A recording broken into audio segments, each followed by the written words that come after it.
10 dias preparando o que você ia falar na frente dos desembargadores ou dos ministros, 10 minutos na tribuna e ninguém nem olhou para o seu rosto enquanto você falava. Essa é a grande dificuldade da sustentação oral. E é sobre isso que eu quero falar um pouquinho com vocês hoje. Bom dia, peixes, tudo bom? A ideia realmente é a gente traçar aqui um passo a passo de como tornar a sustentação oral um pouco mais eficaz, considerando o sistema da maneira como é e como os desembargadores costumam reagir dentro de uma sessão. Eu vou focar aqui mais na sustentação oral presencial, para depois falar um pouquinho da sustentação virtual, porque eu realmente considero que essa segunda é ainda mais difícil do que a primeira. Então, vamos aqui começar com o fácil para depois começar com o mais difícil. Bem-vindos! Se alguém tiver alguma dúvida, pode ficar à vontade, pode deixar aqui nos comentários. Lembrando que essa live fica salva no feed. E se você também quiser compartilhar com algum amigo, só apertar esse aviãozinho que está aí de baixo. E também mandar directs caso queira saber de algo mais específico. Então, vamos lá. A primeira coisa que a gente tem que pensar é que a sustentação oral, ela não é exatamente a melhor forma que você tem de mudar o posicionamento do tribunal sobre uma sentença de primeira instância ou de mudar o posicionamento do tribunal superior sobre o entendimento do tribunal de origem. O que eu estou querendo dizer com isso? É que a oratória, ela realmente é uma arte poderosíssima. Só que raras vezes eu conheci alguém com uma oratória tão boa para fazer com que na sua fala, diante dos desembargadores ou dos ministros em uma sessão, mudasse o seu voto. Então eu costumo pensar que a sustentação oral, ela é a cereja do bolo. Ela é aquele último momento em que você faz uma cartada para amarrar tudo que já foi feito anteriormente. Então, imagine a seguinte situação. Você teve um processo na primeira instância, um processo de reparação civil. E aí, a sentença saiu improcedente para você. Você simplesmente fazer o protocolo do recurso de apelação ou do recurso inominado, porque também nas turmas recursais a gente pode fazer sustentação oral. Esperar o dia da sustentação oral para você defender o seu ponto de vista é algo que vai te trazer pouco retorno, provavelmente. Porque você tem que partir do pressuposto que na primeira instância você já teve um posicionamento contrário ao seu pedido. E que dentro dessa visão um pouco mais objetiva do mundo jurídico, a gente não pode deixar de lado que existe um certo sentimento de confiabilidade entre os magistrados. Então, a não ser que seja um posicionamento realmente muito fora do padrão, os desembargadores, os ministros, eles vão olhar o que o magistrado ou o que os desembargadores do Tribunal de Origem decidiram com olhos de uma certa conformidade, porque afinal de contas a gente está dentro de um mesmo ambiente. Então, se você quer mudar um posicionamento que você teve na instância anterior, a primeira coisa que você tem que pensar é na hora de fazer o seu recurso, não utilizar os mesmos argumentos da inicial. Afinal de contas, os argumentos utilizados na inicial não te deram um provimento na sua causa. Então, aqui você tem que trabalhar um pouco com ideias diferentes. E aí, uma vez que esse processo foi distribuído no tribunal onde ele vai ser julgado, a primeira coisa que você tem que realmente pensar é fazer um memorial e despachar com o desembargador ou o ministro relator. Esse é o momento em que você vai chegar no desembargador ou no ministro e tentar expressar, conversando, que aquela sentença, aquela decisão anterior, ela está equivocada pelos motivos seguintes. Então, esse é o primeiro passo de uma sustentação oral com mais eficácia. Antes, logo que o processo foi distribuído, você foi até o gabinete do desembargador e falou com ele. E eu acho importante que isso seja feito exatamente nesse momento, quando o processo foi distribuído. para que você dê ao gabinete a possibilidade de análise em separado daquele processo. Se você deixa para despachar muito próximo da sessão de julgamento, o voto provavelmente já vai estar feito. E aí a possibilidade de mudar o voto é muito pequena. Depois, quando é marcada a sessão de julgamento, é o momento em que você renova a visita aos desembargadores ou aos ministros, mas não só ao relator, mas a todos aqueles que compõem a turma. Então, você vai entregar para cada um deles um memorial, que pode ser até o mesmo que você entregou lá para o relator quando você foi despachar com ele, né, naquela primeira situação. Uma folha, no máximo 2, com tópicos, sem ficar aquela petição enfadonha, mas simplesmente trazendo à evidência os pontos controvertidos. Uma vez que você fez isso, aí sim a gente vai chegar finalmente até a sustentação oral. Então, entende o que eu tô querendo dizer? De que a sustentação oral é a cereja do bolo? Porque antes disso, você já tem que ter feito uma série de questões para garantir que naquele momento da tribuna, ou você tenha um espaço com o desembargador relator para que ele escute novamente o que você tem a dizer, ou você tenha chamado a atenção dos demais desembargadores ou ministros para a sua fala. Tem um ponto que eu acho a sustentação oral bem interessante, que é instaurar uma divergência.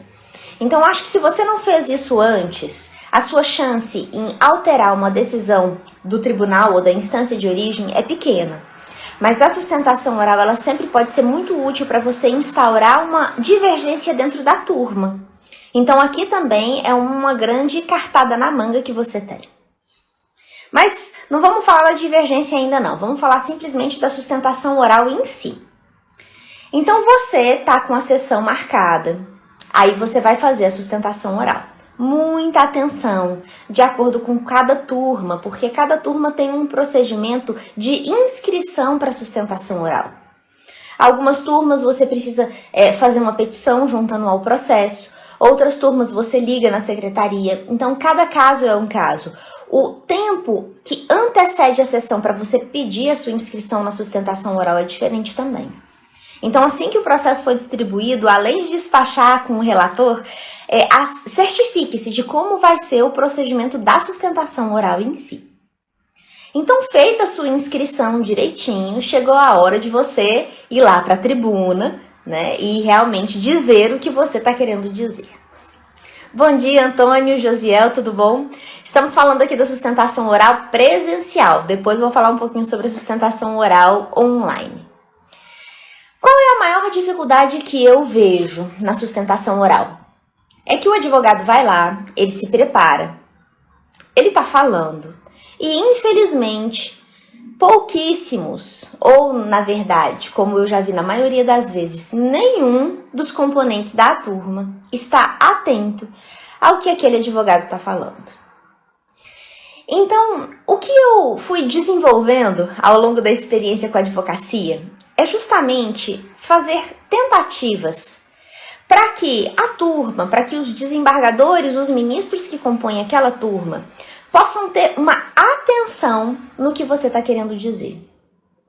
Porque você às vezes tá ali e prepara e começa a falar e ninguém nem olha no seu rosto. E às vezes isso gera uma sensação muito ruim, né, para nós como advogados, que nos dispusemos a estar lá, que fizemos uma preparação e aí simplesmente ninguém nos olha. Então, qual que é a minha ideia de uma sustentação oral? Aqui, gente, eu preciso lembrar vocês que eu tenho muito aquela característica que eu sempre falo que o advogado precisa ter do espírito de aventura, né? Então, eu costumo ousar e não tenho muito problema com isso. Porque a minha primeira estratégia é começar a sustentação oral com alguma fala, com alguma ideia que seja muito pouco convencional. Eu penso assim, os desembargadores, os componentes da turma, os ministros, né, você começou a falar. A chance que você tem de conseguir chamar a atenção deles é naqueles primeiros instantes. Se você não conseguiu chamar a atenção deles naqueles primeiros momentos da sua fala, pode ser que eles vão desfocar a atenção. E aí vai ser muito difícil você conseguir retomar a atenção deles. Então, essa é a minha principal estratégia. Começar a fala com algo muito inusual. Bom dia, Fred. Bom dia, AJ Advogadas Associadas. Estamos falando aqui de sustentação oral. Se vocês tiverem alguma dúvida, podem deixar aqui nos comentários, certo? O que eu falo? Algo pouco convencional. Aí, gente, é onde eu acredito que toda essa nossa formação além do direito pode nos ajudar muito. Depende. Tem até um vídeo que tá aqui no perfil que eu falo um pouquinho sobre sustentação oral. Mas olhem, já comecei sustentação oral chamando os componentes da turma para um exercício de imaginação. Já comecei uma sustentação oral com uma poesia. Já comecei a sustentação oral falando daquele atentado do Charlie Hebdo. Já comecei sustentação oral falando de dados estatísticos do IBGE. Já comecei sustentação oral falando de filósofos. Então, depende muito do caso. Mas a minha tentativa é realmente naqueles primeiros minutos da fala trazer algo que, ao menos os desembargadores e os ministros olhem pra gente e falem assim, o que é isso que essa pessoa tá falando? Como assim? Não tô entendendo. O processo é sobre uma reparação civil e ela começa invocando as musas com um poema de Homero.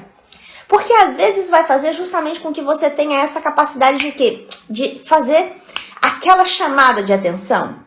E aí sim você vai poder dizer algo que eles vão escutar. Agora, uma dica que eu acho muito importante antes de você, mesmo aqueles que têm espírito de aventura como eu, começarem a falar sobre algo muito pouco convencional, peça vênia, certo? Cumprimente o presidente da turma ou cumprimente os desembargadores e os ministros e peça vênia para que você comece a sua fala de uma maneira pouco convencional. Porque é claro que às vezes, nessas tentativas de sair um pouco fora da caixinha, quando o relator vai fazer, né, o proferimento do seu voto, pode ser que a gente tenha uma chamada, e isso também já me aconteceu, certo?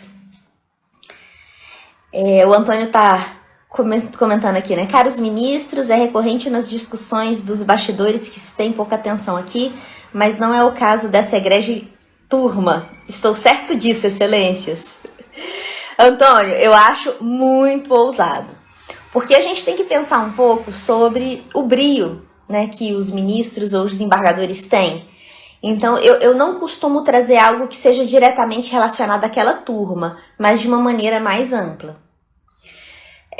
Eu fiz uma sustentação, ou melhor, eu ia fazer uma sustentação oral semana passada, né, e aí meu processo foi retirado de pauta na sessão, que eu comecei assim a sustentação, né, eu cumprimentei o presidente da turma, em nome de quem eu cumprimentava todos os demais desembargadores, e eu peço vênia para iniciar a minha fala utilizando um método criado pelo filósofo Francis Bacon no século XVI, que é o método indutivo. Então, o que eu queria trazer para Vossas Excelências é a ideia de que quando a gente faz uma análise de um caso a partir de diversos elementos, a análise ela fica mais precisa. O que eu quero dizer com isso? De acordo com os dados do IBGE em 2000, eu comecei assim, né? A preparação que eu fiz para minha fala na semana passada era exatamente essa. Mas assim, eu acho que você pode também fazer essa tentativa. Tem a chance de os componentes da turma ficarem um pouco chateados com a nossa postura, mas, né? É sempre uma tentativa que a gente pode fazer. Uma outra coisa que também eu acho muito importante tá bom, você começa a sua fala com algo pouco convencional, mas depois você tem que falar do jurídico, você tem que falar do que você está trazendo ali naquele momento. Então, lembrando que antes você já distribuiu os memoriais para o relator, para os componentes da turma, você vai exatamente trabalhar um pouco com aqueles tópicos que você levantou, ou seja, com os pontos controvertidos dentro do processo, de uma maneira muito sucinta. Eu penso que uma sustentação oral em que você foque no direito em si é só quando se tratar de uma divergência jurisprudencial ou realmente quando você está inovando na sua tese. De outra forma, eu acho que fica enfadonho para os componentes da turma você ficar explicitando na sua sustentação oral as normas ou se não a jurisprudência consolidada daquele tribunal. Porque, afinal de contas, eles já sabem disso. Então, imagine assim, que aqueles componentes da turma, eles devem ter milhares de processos em seus gabinetes. Eles estão numa sessão de julgamento na qual, já passou atrás um pouco a análise dos processos. E aí você vai falar e você começa a falar para eles sobre a lei de introdução ao Código Civil, baseado na Constituição Federal. Percebe que é bastante enfadonho? A chance que tem de eles saberem tudo isso que a gente está falando e muito mais é muito grande. Então, eu penso que a nossa sustentação ela tem que estar muito focada nos fatos em si ou realmente naquelas teses inovadoras que nós estamos tentando fazer. Porque, de outra maneira, os componentes da turma começam a escutar o que a gente tem para falar e aí logo em seguida param e tal e não vão mais escutar nada. Então, depois, trabalhe a sustentação com os pontos controvertidos, os fatos que precisam ser considerados para uma nova apreciação, no caso de um julgamento em segunda instância, no tribunal. Também trabalhe um pouco a ideia do pedido em si. O que você está querendo com aquele pedido? Você quer uma anulação da sentença de primeira instância? Você quer uma alteração? Você quer uma cassação da sentença? Então, cada uma dessas palavras significa algo. Quando você pede a anulação da sentença, significa que você está querendo que o processo retorne à instância de origem e retome, às vezes, uma instrução. Quando você pede uma reforma da sentença, é porque você está considerando que a instrução do processo foi correta e simplesmente a decisão do magistrado foi equivocada. Então, tenha muita atenção ao seu pedido no final, para que isso garanta uma compreensão um pouco mais clara de tudo aquilo que está sendo dito. Aí você pode pensar e falar assim, Carla, mas é o seguinte, quem decidiu o processo não foi o desembargador, não foi o ministro, foi o assessor dele. Por isso que a primeira coisa que eu comentei com vocês aqui hoje é que, para mim, a sustentação oral é a cereja do bolo. Não aposte todas as suas fichas na sustentação oral, porque você vai ter que ir criando um caminho específico para chegar até esse momento da sessão e fazer com que os componentes da turma possam te escutar. Eu não vejo problema nenhum na eficácia das nossas atividades advocatícias se quem profere, quem escreve o voto é realmente o desembargador, o ministro ou um assessor dele. Desde que nós saibamos com quem conversar lá naquele momento inicial, quando o processo foi distribuído e você vai despachar no gabinete. Eu já percebi algumas situações em que o advogado chega no gabinete e fala, eu quero despachar com o ministro tal. E aí o atendente fala, olha, quem cuida de atender os advogados é o assessor fulano. E aí o advogado bate o pé e fala, não, eu quero falar com o ministro tal. Cuidado, aqui a gente tem que pisar em ovos, como eu estava falando pro Antônio há pouco. A gente precisa ter esse espírito de aventura, precisa estar querendo chegar próximo, mas a gente tem que ter muito cuidado, muita sensibilidade para não ferir o orgulho de ninguém. Às vezes, quando você força muito um procedimento que não é o procedimento comum daquele gabinete, o ministro até te atende, mas ele vai atender com uma boa vontade, para não falar outra coisa, que vai ser pior para você e para o processo. Então, a minha sugestão é sempre siga a forma procedimental do gabinete e aí vá subindo ali dentro. É muito mais interessante nós tratarmos todos os servidores da justiça como parceiros do que como inimigos. Inclusive, esse é um dos fundamentos da advocacia colaborativa da qual eu tanto falo, né, pessoal? Então, antes de sair por aí batendo de frente com todo mundo que compõe o gabinete para falar com o ministro porque ele não quer te receber, calma. Fala com o assessor primeiro, traz todos os pontos e pergunta para o assessor, fala, doutor, o senhor acha que é necessário eu marcar também para conversar com o ministro? Aqui a gente tem que ter esse jogo de cintura. Um advogado que é duro, um advogado que é ríspido, vai encontrar muita dureza e muita rispidez nas outras pessoas com quem ele estiver tratando também. Bom dia, Ana, Tarcísio, Lauro. O Antônio está falando aqui que está preocupado com essas posturas. Quais posturas, Antônio? A postura do advogado ou as posturas dentro do gabinete? Aí, enquanto você responde aí, eu vou continuar aqui mais um pouquinho, certo? Uma outra coisa muito importante numa sustentação oral é que, a depender do que você está falando, por exemplo, eu já tive que fazer sustentação oral em processo que o ponto controvertido eram cálculos. Imagina você ficar falando de cálculos com os componentes da turma, sem nada ali em mãos, mesmo já tendo distribuído os memoriais. Então, no momento da sustentação oral, eu imprimi os cálculos e eu pedi para que o secretário da sessão distribuísse a todos os componentes da turma aqueles cálculos sobre os quais eu iria falar. A ideia aqui é a gente facilitar um pouco o trabalho, certo?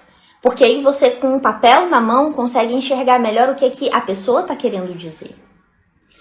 E uma outra postura que eu acho muito arriscada de a gente ter, por mais que nós tenhamos uma boa oratória, é subir à tribuna e falar de improviso. Às vezes, quando a gente está numa sessão escutando, né, as sustentações orais que antecedem a nossa, a gente percebe que alguns advogados, eles começam a falar de improviso e daqui a pouco eles perdem o fio da meada e eles não conseguem trazer mais nada adiante. Então, Peixes, eu nunca, jamais falo de improviso. Eu escrevo o texto e eu leio o texto. Agora, é claro que eu não leio o texto, não. Tento fazer uma leitura forte, né, com ênfase, para realmente fazer como se fosse uma conversa com os componentes da turma e não simplesmente uma leitura. Mas eu acho muito arriscado você simplesmente tá com a cópia dos autos ali com você e aí falando à medida que as coisas surgem na sua cabeça. Até porque se você não pensa muito bem, aí é o que eu estava falando antes, essa fala pouco convencional, ela pode ficar uma fala que realmente vai ofender as pessoas. E aí, acho que o tiro pode sair pela culatra. Então, a minha principal dica é escreva a sua sustentação oral. E quando for falar, leia o que está escrito. Não há problema nenhum. Mas leia com ênfase. Então, treine. Né? Escreva a sustentação oral e treine. É assim que a gente faz com peças de oratória. Você escreve o que você vai falar e depois você treina. Pode ser que chegue um determinado momento em que a gente tenha esse grande jogo de cintura para fazer simplesmente por improviso, mas eu ainda não estou nesse ponto. O Antônio comentou aqui. O Antônio está falando dentro do gabinete, né? Essas posturas dentro do gabinete. É isso, Antônio. Aqui, assim, o que eu realmente penso, de acordo com o que eu já caminhei, e também seguindo a ideia da advocacia colaborativa, que é a maneira como eu trabalho, né? Eu penso que sempre é muito mais interessante criar essas parcerias, sabe, com as pessoas, do que às vezes bater de frente. Porque isso pode trazer muitos problemas dentro do nosso próprio processo. Então, a divergência, ela já pode existir. E aí a gente não precisa fortalecer a divergência, às vezes com um posicionamento nosso como advogados rude ou ríspido dentro do gabinete. Sim. Você tá falando que sobe a temperatura, né, Antônio? Não, eu sei. É por isso que um dos principais exercícios que a gente tem que ter como advogados é a respiração, tá, gente? Então, quando subir a temperatura, quando a gente quiser realmente rebater com as pessoas, a gente tem que ter essa tranquilidade. Respira fundo para que nada saia muito do nosso controle. Né? Uma forma que a gente tiver grosseira com alguém dentro do gabinete, às vezes pode colocar tudo a perder. Aqui, gente, é um processo, certo? E eu sei que algumas vezes quando a gente está diante de uma situação injusta e realmente a gente tem que se posicionar. Mas a grande questão é que nós precisamos desenvolver a nossa inteligência para saber quando a gente tem que se posicionar e quando a gente simplesmente tem que seguir o procedimento para ter uma fluidez maior e uma eficácia maior nas nossas atividades. Bom dia, Kiki. Um pessoal entrou e eu não falei. Marília, doutor Emanuel, Kellen, tudo bom? Certo, gente? Então, assim, essas são as ideias gerais da sustentação oral presencial que eu queria trabalhar com vocês. Então, a primeira coisa, lembre-se que a sustentação oral é a cereja do bolo. Não acho que no momento da sua fala você vai conseguir convencer toda a turma a mudar de posicionamento. Então, trabalhe com os despachos com o relator, com a distribuição de memoriais para os componentes da turma. Comece a sua sustentação com algo pouco convencional e escreva o que você vai falar para que você possa ler e não perder nada em mente. Assim, alguns outros pontos bem rapidinho aqui que são importantes. Quando você estiver numa sessão presencial, a ética determina que você fique na tribuna com a toga até o final da leitura de todos os votos, certo? É uma descortesia você fazer a sua sustentação oral, tirar a beca e sentar. né? Então, cuidado com isso, porque aí realmente já escutei, inclusive, chamadas em sessões dos desembargadores falar: ô doutor, o senhor pode retornar à tribuna, por favor? Então, a ética diz isso. Até que seja concluída a decisão, que seja proferido o voto para taquigrafia ou para gravação, você fica na tribuna com a toga. A toga, vou abrir um parênteses. Queridos, eu tenho a minha própria toga. Porque, apesar do que pode parecer, eu tenho 1,50 de altura, então sou muito alta. E aquelas togas que ficam disponíveis para os advogados, elas me fazem parecer uma criança, né? Dentro daquela roupa imensa. Então, eu tenho a minha própria toga. E eu sugiro que você tenha também. Não simplesmente por conta do tamanho, mas para você não ter essa preocupação em relação a vestir a toga antes de falar. Quantas e quantas vezes a gente não vai colocar a toga e a toga enrola e o advogado fica lá minutos antes de poder começar a falar naquela situação. E imagina o que isso causa dentro da nossa psique, né? O nervosismo que não vai surgir justamente porque a toga tá ali enrolando. Então eu recomendo muito que nós tenhamos a nossa própria toga para garantir que quando a gente chegue na sala, uns instantes antes da nossa sustentação, a gente já possa vestir a nossa toga e a gente chegue lá com muita tranquilidade diante da tribuna. O Antônio tá falando que vai de Fédon, né? Fédon é um dos diálogos de Platão. Eu gosto muito de utilizar os filósofos pra gente começar nessa chamada de atenção aí. Uma outra circunstância que eu já comentei lá atrás é que dentro da sustentação oral, você tem pouca chance, se você não fez tudo, despachou, distribuiu memoriais para mudar o voto do desembargador ou do ministro relator. Mas você tem uma boa chance de instaurar divergência se você realmente consegue chamar a atenção naquele momento. Então, a preparação da sustentação, ela é um elemento importante, ela é um grande diferencial que nós temos.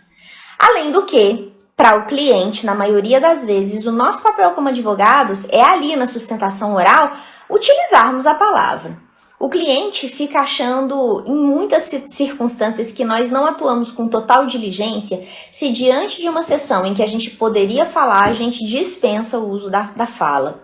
Então, isso aí é um padrão que eu tenho dentro do escritório, é conversar com o cliente. Quando eu acho necessário fazer a sustentação, eu já falo para ele que eu vou fazer a sustentação. E quando eu acho desnecessário, eu converso com o cliente e digo: olha, cliente, eu não tô com planos de fazer sustentação oral por causa disso, disso e disso. Tudo bem? Porque não tem nada pior do que um cliente insatisfeito, né, pessoal? Além de ele mesmo não nos procurar mais, a chance que tem de ele fazer uma propaganda negativa a respeito da nossa imagem é muito grande. E isso pode trazer consequências pra gente. Bom dia, Miguel! Agora eu vou falar um pouquinho a respeito da sustentação oral online, que na verdade é a maneira mais comum que a gente está tendo agora nesse momento. Para mim, que não gosto tanto assim do online, que prefiro o presencial, gosto muito da convivência com as pessoas, tem sido muito difícil manter a mesma ênfase e o mesmo cuidado com todos esses processos de sustentação online. Mas nós precisamos manter, certo? Então, por mais que o processo ele seja online, toda essa sequência que eu disse, a gente precisa ter em mente. Então, o processo foi distribuído, despachar com o relator. Ah, mas como, Carla? Bom, liga lá no gabinete e vê como é que ele está atendendo. Se ele está atendendo por videoconferência, se ele está atendendo por WhatsApp, se é com o assessor que você vai falar, se é por telefone. Mas tem que fazer essa aproximação. Quando a sessão for marcada, entre em contato com a turma e pergunte como você pode mandar os memoriais para todos os componentes da turma. A gente não pode tirar a nossa atenção simplesmente porque é online. E outra coisa que eu acho muito interessante é que quando nós formos fazer o pedido da sustentação oral, de acordo com o procedimento de cada um dos gabinetes das turmas, nós tentemos fazer o pedido o quanto antes. Para quê? Para que nós sejamos um dos primeiros advogados a fazer sustentação oral na sessão. Eu já participei de sessões que tinham 15 sustentações orais e a minha era uma das últimas. Imagine, gente, como é que estava já o ânimo dos componentes da turma, depois de escutar 14 advogados. Então, é interessante que nós utilizemos essa estratégia para tentar começar logo no início. a fazer a nossa sustentação oral, porque, né, a posição interna dos componentes da turma está mais tranquila para receber aquilo que a gente tem a dizer. A etiqueta da sessão online. Você sempre entra na sala antes de começar a sessão, até para fazer o teste, isso é importante. E você entra com a câmera ligada, e aí você vai falar com o secretário da turma, se apresentar e perguntar se tem alguma orientação. Se não tiver nenhuma orientação, você vai desligar a sua câmera e o seu microfone e só vai ligá-la quando for o momento da sua fala. Lembre-se que tem um delay entre o que a gente fala e a transmissão online. Então, às vezes, o que acontece? A gente fala alguma coisa, aí tem um problema de áudio ou de conexão. Desculpa, pessoal. Aí o desembargador ou o ministro começa a falar, e aí fica todo mundo falando ao mesmo tempo e ninguém entende mais nada. Então considere esse delay. Se a sua conexão começar a dar problema, pergunte, eu continuo sendo ouvida, excelências? E aguarde um instantinho. Aguarde eles falarem para que você possa falar de novo.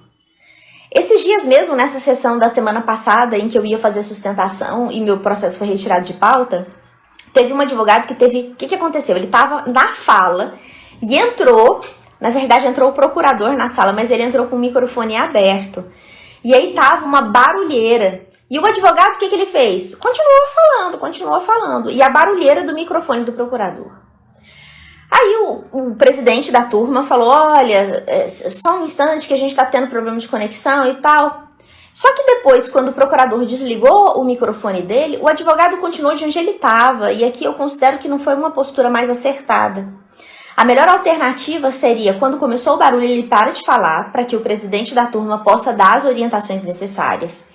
E se ele falou alguma coisa e a outra pessoa falou ao mesmo tempo, assim que a palavra retorne a você, você retome a ideia a partir do momento em que você não estava falando. Ou que a pessoa não estava te interrompendo, né? Ou que sua fala não estava sendo interrompida.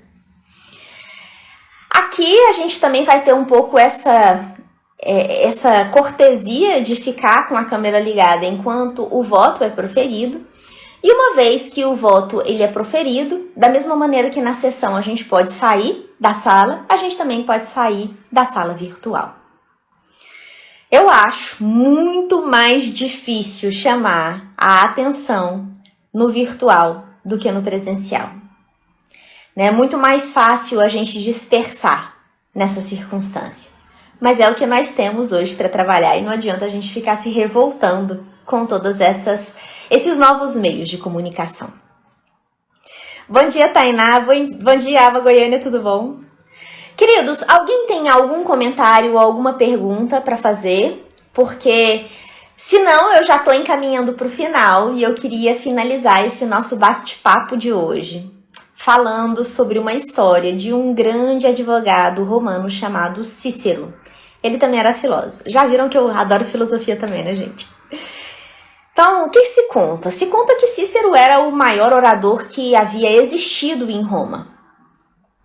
E que um dia, um advogado, Cícero ia falar no tribunal, e um advogado contrário a ele também iria falar em um debate. O processo era um pouco diferente, né? Em Roma, qualquer processo poderia ser debatido muito semelhante ao que a gente vê hoje no tribunal do júri. Né? Mas assim, hoje tá diferente. O fato é que Cícero ia falar e o advogado da parte contrária ia falar. E quando esse outro advogado chegou na porta do fórum, o oficial do exército romano que estava lá perguntou, assim, aonde você vai? Aí ele, não, eu tô indo para a tribuna para poder contra-argumentar com Cícero num processo. E aí o oficial romano falou assim, você vai falar contra Cícero? Então eu te sugiro esperar aqui até que ele pare de falar para que você entre só no momento da sua fala. Porque se você escutar o que Cícero tem a dizer, provavelmente você volta atrás na sua posição.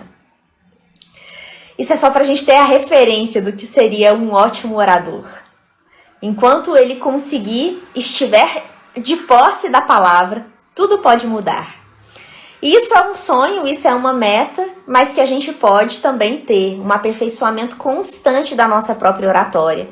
Para que chegue um momento em que a gente possa sentar, né, diante do computador, ou estar na tribuna, e a nossa fala, ela ser tão convincente e tão importante e especial que todos vão realmente parar para escutar aquilo que a gente tem para dizer. Miguel, sim, fica gravada essa live aqui no perfil. Então fiquem tranquilos que se vocês não conseguiram escutar desde o iniciozinho, vocês podem aproveitá-la, que já ela já vai estar disponível no feed. Se tiverem alguma dúvida, se quiserem deixar algum comentário, fiquem à vontade, podem mandar direct.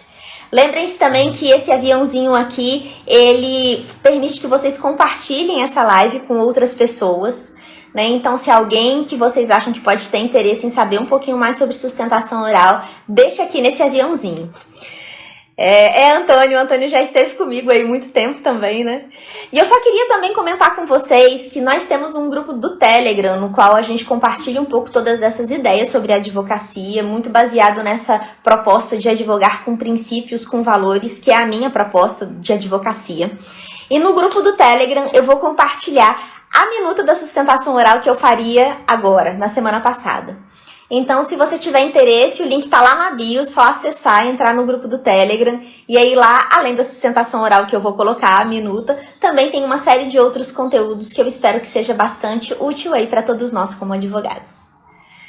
Então, meus queridos, muitíssimo obrigada pela presença de vocês. Miguel, Tarcísio, Gui que tá chegando, né? Mas bem-vindo aqui também.